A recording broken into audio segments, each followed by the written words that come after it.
Hello everyone. आज हम population geography में सोर्स ऑफ पॉपुलेशन डेटा के बारे में स्टडी करने वाले हैं, जिसको हम हिंदी में जनसंख्या से संबंधित आंकड़ों के स्रोत भी बोलते हैं। तो चलिए आज की इस वीडियो को हम स्टार्ट करते हैं। सबसे पहले हमें यह पता होना आवश्यक है कि जो जनसंख्या आंकड़े हैं वो आखिर होते क्या हैं। जैसा कि हमें इसके नाम से ही पता चल रहा है, ऐसे आंकड़े जो जनसंख्या से संबंधित होते हैं उनको हम जनसंख्या आंकड़े बोलते हैं। और जो हमारे पॉपुलेशन ज्योग्राफी है या फिर जो जनसंख्या भूगोल है, उसकी जब हम स्टडी करते हैं तो सबसे पहले हमें क्या होता है, कोई भी आंकड़े हैं वो होने हमारे पास आवश्यक होते हैं। बिना किसी आंकड़ों के हम पॉपुलेशन ज्योग्राफी में स्टडी नहीं कर सकते। तो जो आंकड़े हैं उसकी पॉपुलेशन ज्योग्राफी में महत्वपूर्ण भूमिका होती है। तो चलिए अब हम जानते हैं कि डाटा है वो कितने प्रकार का होता है। जो डाटा है हमारा वो हमारा 2 टाइप्स का होता है। फर्स्ट है हमारा प्राइमरी डाटा एंड सेकंड है हमारा सेकेंडरी डाटा। प्राइमरी डाटा है उसको हम हिंदी में प्राथमिक आंकड़े, और जो सेकेंडरी डाटा है उसको हम हिंदी में द्वितीयक आंकड़े बोलते हैं। तो जो प्राइमरी डाटा है हमारा, जो प्राथमिक आंकड़े हैं, वो ऐसे आंकड़े होते हैं जिन्हें हम स्वयं फील्ड में जाकर एकत्रित करते हैं, उनको हम प्राथमिक आंकड़े बोलते हैं। क्योंकि जो पहली बार डाटा हम कलेक्ट करते हैं वो हमारा प्राथमिक आंकड़े होगा। ये हमें पहले से ही कलेक्ट किए हुए नहीं मिलते, इनको हम स्वयं कलेक्ट करते हैं। तो ये होगा हमारा प्राथमिक आंकड़े।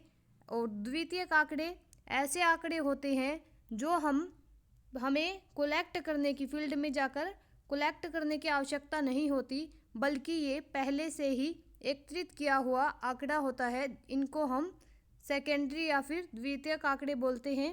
आई होप आपको समझ आया होगा। नेक्स्ट है हमारा सोर्स ऑफ पॉपुलेशन डाटा। जो जनसंख्या आंकड़े हैं उनको हम किन किन स्रोतों से प्राप्त कर सकते हैं, तो उसमें हमारा है फर्स्ट है हमारा सेंसस रिपोर्ट, जिसको हम हिंदी में जनगणना रिपोर्ट बोलते हैं। सेकंड है हमारा सिविल रजिस्ट्रेशन रिकॉर्ड्स, जिसको हम हिंदी में नागरिक पंजीयन अभिलेख राष्ट्रीय नमूना सर्वेक्षण बोलते हैं। नहीं, ये आएगा नागरिक पंजीयन अभिलेख, ये थर्ड पॉइंट ऊपर टाइप हो गया है। एंड थर्ड है हमारा नेशनल सैंपल सर्वे, जिसको हम राष्ट्रीय नमूना सर्वेक्षण बोलते हैं। फोर्थ है हमारा इंटरनेशनल पब्लिकेशंस, अंतर्राष्ट्रीय प्रकाशन। फिफ्थ है हमारा डायरेक्ट पर्सनल सर्वे, इसको हम हिंदी में प्रत्यक्ष व्यक्तिगत सर्वेक्षण बोलते हैं। एंड सिक्स्थ है हमारा अनुसूचित तथा प्रश्नावली द्वारा सर्वेक्षण, जब हम कोई भी शेड्यूल या फिर क्वेश्चनायर बनाकर डाटा कलेक्ट करते हैं। अब हम इनको डिटेल में पढ़ेंगे। जैसे फर्स्ट है हमारा जनगणना रिपोर्ट, जिसको हम सेंसस रिपोर्ट बोलते हैं। तो जो भारत में जनगणना है, भारत जैसे विशाल देश में जनगणना जैसे कार्यों को करना अत्यंत चुनौतीपूर्ण है। यह कार्य केंद्र सरकार द्वारा किया जाता है। केंद्र में जनगणना जैसे कार्य करने के लिए एक वरिष्ठ भारतीय प्रशासनिक सेवा अधिकारी को जनगणना आयुक्त नियुक्त किया जाता है। जो भारत है, भारत में जब सेंसस करवाई जाती है, तो जो हमारी भारत है उसमें सेंसस का कब करवाई जाती है, प्रत्येक 10 वर्ष में हमारे भारत में सेंसस करवाई जाती है। और जो लास्ट सेंसस थी हमारी वो 2011 में करवाई गई थी, और अब ये 2021 में होनी थी, जो कोरोना के कारण नहीं हो पाई। तो जो जनगणना है वो करवाने का काम केंद्र सरकार द्वारा किया जाता है, और जनगणना के कार्य को संपन्न करने के लिए एक वरिष्ठ भारतीय प्रशासनिक सेवा अधिकारी को जनगणना आयुक्त नियुक्त किया जाता है, ताकि जो जनगणना से संबंधित देखरेख का कार्य है वो अच्छे से किया जा सके। भारतीय जनगणना 2011, तो जो भारत की अंतिम जनगणना है वो 2011 में की गई थी। और जो 2011 में जनगणना हुई थी उसका हमारा प्रचार वाक्य था, हमारी जनगणना हमारा भविष्य। तो जो जनगणना 2011 में हमारी हुई थी उसमें जो खर्च आया था वो लगभग 22 अरब रुपए खर्च किए गए थे जनगणना को करवाने के लिए। और जो भारतीय जनगणना का कार्य है वो राष्ट्रीय सरकार द्वारा, मतलब जो केंद्र सरकार है उसके द्वारा और जो राज्य सरकारों के सहयोग से किया जाता है। मतलब जो भारतीय जनगणना का कार्य तो करती है केंद्र सरकार, लेकिन जो राज्य सरकार है वो इस कार्य में केंद्र सरकार की सहायता भी करती है, जिसके कारण हमारी जो जनगणना है वो संपन्न या फिर सफल हो पाती है।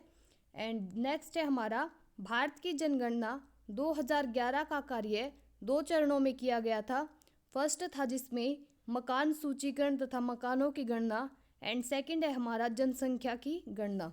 ये 2 ऐसे चरण थे जिसके द्वारा जो जनगणना 2011 की थी भारत की, वो संपन्न की गई थी। ये है हमारी सेंसस रिपोर्ट, कुछ इस तरह की होती है जैसा कि आपको स्क्रीन पर दिख रहा होगा। जैसे अब फर्स्ट चरण था हमारा मकान सूचीकरण एवं मकान गणना। इस चरण में क्या होता है, जो मकान है उसकी एक सूची बनाई जाती है, लिस्ट बनाई जाती है एवं मकान की गणना की जाती है, जिसमें मकान से संबंधित कुछ प्रश्न पूछे जाते हैं और उन प्रश्नों से संबंधित फिर आंकड़े एकत्रित किए जाते हैं। जैसे जो मकान नंबर है या फिर भवन संख्या है वो क्या है, और जो मकान संख्या है वो क्या है। फिर है जो मकान है उसका जो फर्श है वो कैसा है, कच्चा है या फिर पक्का है। दीवार है वो कैसी है। मकान की छत है वो कच्ची है या पक्की है, और पक्की है तो कौन सी सामग्री यूज़ की गई है, और कच्ची है तो उसमें कौन सी सामग्री यूज़ की गई है। और जो परिवार के सदस्य हैं वो कितने हैं, उनकी संख्या कितनी है। लिंग क्या है, मेल है या फिर फीमेल है, वो कितने हैं, मेल कितने हैं और फीमेल कितने हैं। और जो मकान मालिक है उसकी स्थिति क्या है, और जो मकान है उसमें कमरे कितने हैं, और जो पेयजल है वाटर सोर्स है वो क्या है, मतलब हेड पंप है या फिर जो भी वाटर सोर्स है वो कहाँ से उन्हें पेयजल प्राप्त होता है। और शौचालय की स्थिति क्या है, मतलब शौचालय है या फिर नहीं है। रसोई घर की उपलब्धता है या नहीं है। साइकिल, स्कूटर, इनमें से कौन सा व्हीकल है जो उस घर में यूज़ किया जाता है, कौन सा व्हीकल उस घर में है। और कंप्यूटर, लैपटॉप, कार, जीप, ये ऐसे कुछ क्वेश्चन की एक सूची बनाई जाती है, लिस्ट बनाई जाती है जो रिस्पोंडेंट से भरवाई जाती है, जिसके आधार पर मकानों की जनगणना या फिर गणना की जाती है। प्रथम चरण में यह सभी जानकारी प्रत्येक घरों से प्राप्त की जाती है। और जो सेकंड चरण है हमारा वो है जनगणना का द्वितीय चरण, जिसमें क्या होगा, जो परिवार है उसकी अनुसूची बनाई जाएगी और उसके आधार पर उनसे जानकारी एकत्रित की जाएगी। जैसे उसमें कुछ क्वेश्चन होंगे वो थे हमारे मकान वगैरह से रिलेटेड, ये है हमारे व्यक्ति से रिलेटेड, जैसे व्यक्ति का नाम क्या है या फिर जो मुखिया है घर का उसका क्या नाम है, और मुखिया से संबंध पूछा जाएगा। जैसे अगर आप बता रहे हो तो आपसे यह पूछा जाएगा कि आपका मुखिया से क्या संबंध है। एंड नेक्स्ट है हमारा लिंग, मेल है या फीमेल है। जन्म तिथि क्या है आपकी, आयु कितनी है, धर्म क्या है आपका, अनुसूचित जाति या जनजाति, मातृभाषा क्या है, शैक्षणिक योग्यता मतलब आप कहाँ तक पढ़े हैं, शिक्षण संस्थाओं में शिक्षा ग्रहण की स्थिति क्या है, शिक्षा का उच्चतर स्तर क्या है, व्यवसाय क्या करते हो आप। एंड जन्म का स्थान, गांव में निवास की अवधि मतलब किसी गांव में या शहर में आप कितने वर्षों से आप निवास कर रहे हैं, जीवित बच्चे हैं या फिर घर में जितने भी बच्चे हैं उनकी संख्या कितनी है। ये सभी क्वेश्चन क्या होता है जो द्वितीय चरण है उसमें हमसे पूछे जाते हैं। और जो जनगणना कराने का उद्देश्य मेन क्या होता है कि जो जनगणना होती है उसके द्वारा सरकार यह पता लगा सकती है कि कितने लोग हैं, जो कितने प्रतिशत लोग गरीब है, कितने मध्यम वर्ग के हैं और कितने अपर क्लास के हैं। तो उसके हिसाब से क्या करेगी, अगर जो गरीब ज़्यादा है तो क्या करेगी, उनसे रिलेटेड कोई कल्याणकारी योजना लेकर आएगी ताकि उन गरीब लोगों का भी कल्याण हो सके। तो इससे क्या होगा, जनगणना से यह जानने में हमें हेल्प मिलेगी या फिर सहायता मिलेगी कि गरीब है वो भारत में कितने हैं। तो इसीलिए क्या होता है, जनगणना करवाई जाती है। और जो दूसरा उद्देश्य है हमारा, मकानों की गणना से मनुष्य के आवास की स्थिति का पता लगाया जाता है ताकि बेघर लोगों को आवास की सुविधा उपलब्ध कराई जा सके। जैसे बहुत सारी स्कीम ऐसी हैं जिनमें अब गरीब लोगों को प्लॉट्स वगैरह दिए जा रहे हैं ताकि ऐसा हो कि लोग घर में मतलब सभी को वो मिल सके, घर मिल सके, लोगों को बाहर सड़कों पर रहने के लिए मजबूर ना होना पड़े। तो ये है हमारे जनगणना करवाने के ऑब्जेक्टिव। नेक्स्ट है हमारा सेकंड है हमारा नागरिक पंजीयन अभिलेख। फर्स्ट था हमारा सेंसस बोर्ड और अब है हमारा वो फर्स्ट के 2 चरण थे हमारे, और ये है हमारा सेकंड नागरिक पंजीयन अभिलेख, जिसको हम सिविल रजिस्ट्रेशन रिकॉर्ड्स बोलते हैं। भारत में पंजीयन अभिलेख 2 प्रमुख स्रोतों से प्राप्त होता है। जो रजिस्ट्रेशन रिकॉर्ड है उसको 2 सोर्स है जिससे हमें प्राप्त होता है। एक होता है हमारा जन्म मृत्यु पंजीकरण। जब किसी भी बच्चे का जन्म होता है या फिर मृत्यु होती है तो क्या होता है, एक सर्टिफिकेट बनाया जाता है। उसको उससे क्या होगा, रजिस्ट्रेशन करवाएंगे तो हम उससे भी पॉपुलेशन का डाटा निकाल सकते हैं कि कितना एक वर्ष में कितनी मृत्यु हुई है और कितने जन्म हुए हैं। एंड सेकंड है हमारा जनसंख्या रजिस्टर। तो जो जन्म मृत्यु पंजीकरण है वो क्या है, जो विकसित देश है हमारे उनमें पंजीकरण कानूनी रूप से अनिवार्य है। उसमें क्या क्या शामिल होगा, जैसे जन्म होने पर रजिस्ट्रेशन करवाना होगा, मृत्यु होने पर, शादी होने पर, तलाक होने पर और गोदनामा होने पर। यहाँ जो डेवलप कंट्रीज़ हैं उसमें ये कानूनी रूप से अनिवार्य कर दिया गया है कि आपको पंजीकरण करवाना ही करवाना पड़ेगा। पंजीकरण करवाने के बाद जो वहाँ की सरकार होती है वो प्रमाण पत्र भी जारी करती है। एंड नेक्स्ट है हमारा जन्म पंजीकरण। जन्म पंजीकरण करते समय क्या क्या जानकारी हमें देनी होगी, जैसे जन्म तिथि, मतलब आपका जन्म कब हुआ, जन्म का स्थान क्या था, बच्चे का लिंग क्या है, मेल है या फीमेल है, माँ है जो उसकी आयु कितनी है और जो माँ का निवास स्थान है वो कौन सा है, तथा जन्म का क्रम, मतलब फर्स्ट बेबी है या फिर सेकंड बेबी है। ये सभी जानकारी हम व्यक्ति से लेते हैं और उसके बाद रजिस्ट्रेशन किया जाता है। एंड जो मृत्यु पंजीकरण है उसमें जो मृतक है उसका नाम पूछा जाता है, उसका निवास स्थान, और जो मृत्यु है वो कहाँ हुई थी, वो मृत्यु स्थान क्या था, और मृतक की आयु मतलब किस उम्र में उसकी मृत्यु हुई है, मेल था या फिर फीमेल, तथा मृत्यु होने का कारण जैसे आंकड़े प्राप्त किए जाते हैं और फिर जो मृत्यु पंजीकरण है वो किया जाता है। नेक्स्ट है हमारा राष्ट्रीय जनसंख्या रजिस्टर। जो राष्ट्रीय जनसंख्या रजिस्टर है इसको तैयार करने का कार्य कौन करता है, जो भारत है, भारत के महारजिस्ट्रार एवं जनगणना आयुक्त, गृह मंत्रालय तथा भारत सरकार द्वारा राष्ट्रीय जनसंख्या रजिस्टर को तैयार करने का कार्य किया जाता है। राष्ट्रीय जनसंख्या रजिस्टर है उनको क्या क्या कार्य करने पड़ते हैं, जैसे देश के सभी नागरिकों की व्यक्तिगत जानकारी एकत्रित करना, गांव और शहरों में 15 वर्ष या इससे अधिक आयु के सभी निवासियों के फोटो और उंगलियों के निशान लेना। एंड राष्ट्रीय जनसंख्या रजिस्टर तैयार करने के लिए प्रत्येक व्यक्ति से निम्न जानकारी इकट्ठा करते हैं, जैसे व्यक्ति का नाम, मुखिया से उसका संबंध, पिता का नाम, माता का नाम, पति या पत्नी का नाम, लिंग, जन्म तिथि, जन्म स्थान, वैवाहिक स्थिति, राष्ट्रीयता, वर्तमान पते पर रहने की अवधि, स्थायी निवासी का पता, व्यवसाय और शैक्षणिक योग्यता जैसे कुछ सवाल उनसे पूछे जाते हैं। और जो राष्ट्रीय जनसंख्या रजिस्ट्रार है इसका मुख्य उद्देश्य क्या है, डाटा लेने का, अपने नागरिकों को जानो। ये क्या था, इनका मुख्य उद्देश्य है। आई होप आपको समझ आया होगा। नेक्स्ट है हमारा राष्ट्रीय प्रतिदर्श सर्वेक्षण, नेशनल सैंपल सर्वे।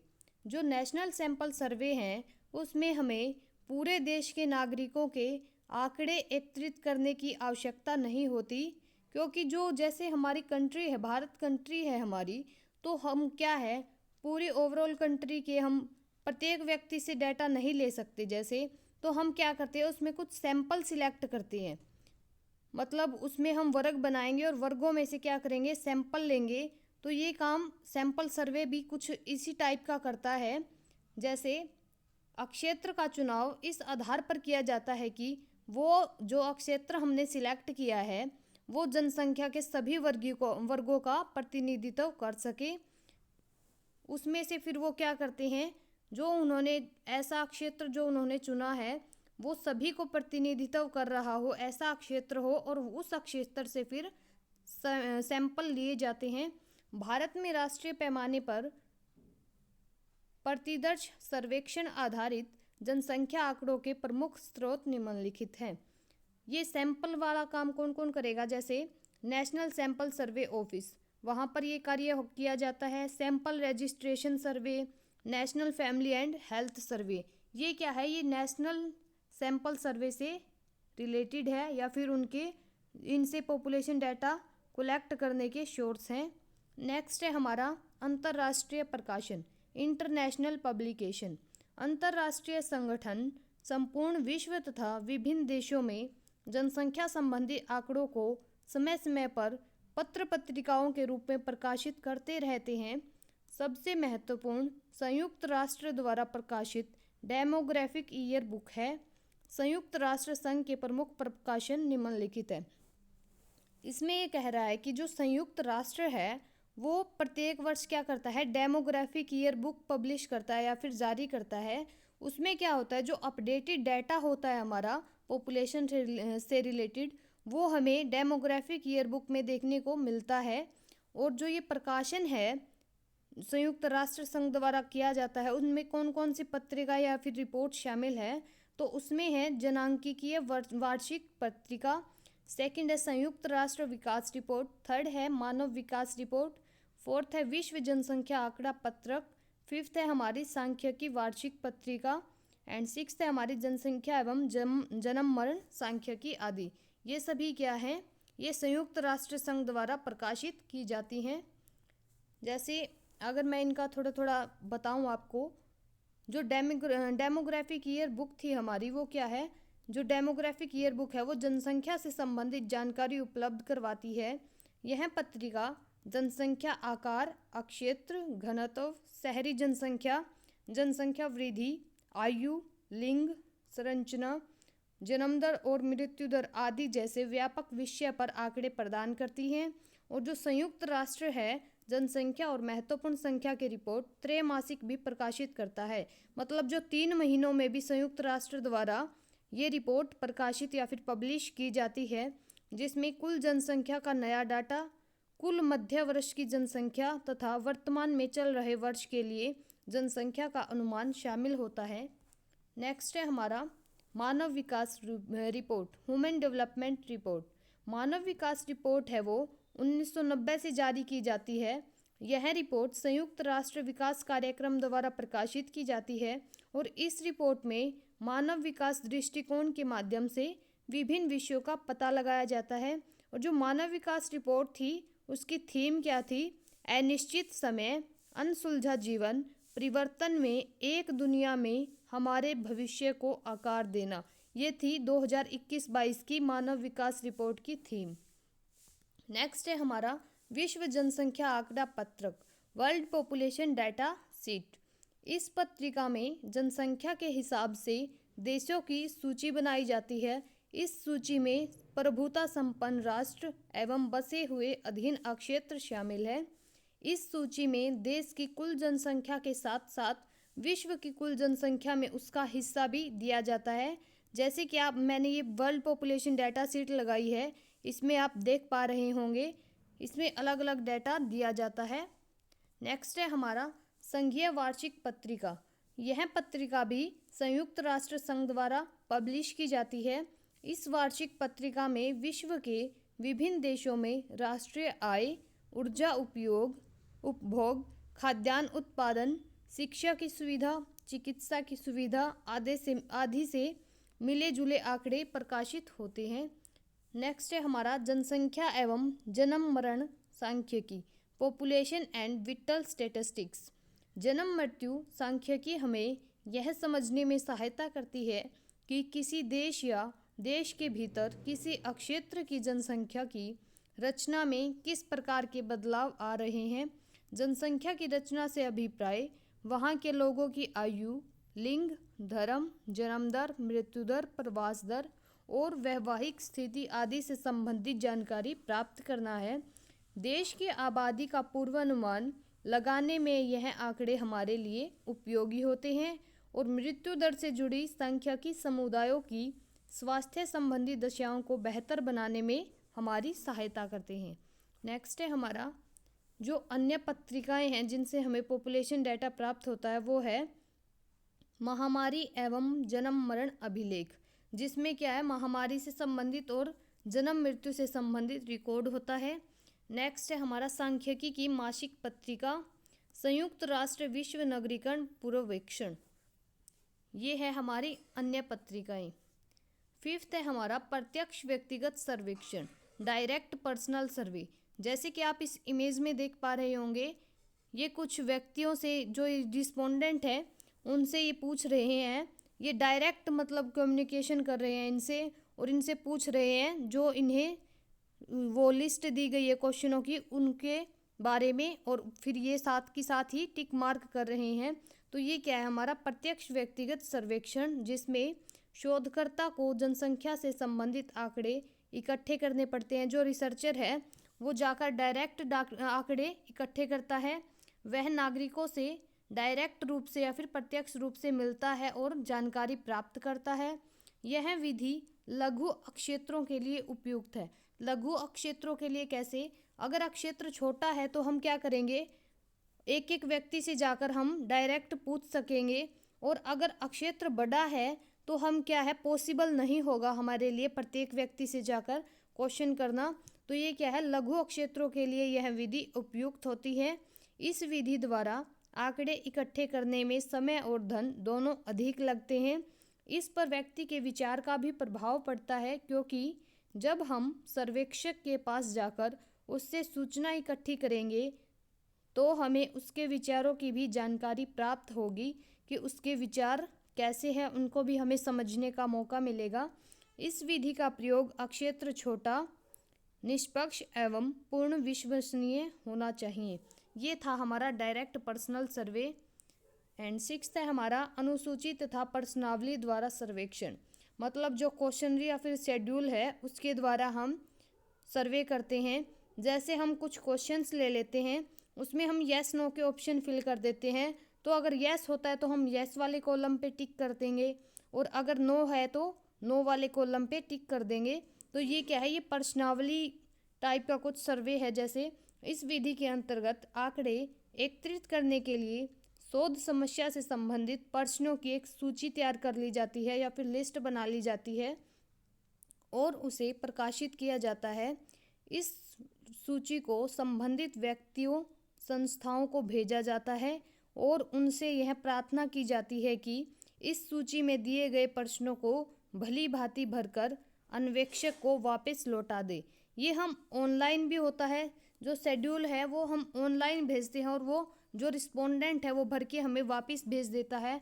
और एक होता है क्वेश्चनायर, ये ऐसे है जो ऑनलाइन भी होते हैं और ऑफलाइन भी। इसके लाभ क्या हैं, इससे जो समय और धन है उनकी दोनों की बचत होगी और कम समय और कम खर्च में विस्तृत अधिक से अधिक क्षेत्र के आंकड़े इकट्ठे किए जा सकते हैं। And thank you. ये थी हमारी आज की वीडियो कैसी लगी कमेंट करके बताना ना भूलें, और चैनल पर नए हैं तो चैनल को सब्सक्राइब कर लें और वीडियो को ज़्यादा से ज़्यादा शेयर करें। And thanks for watching.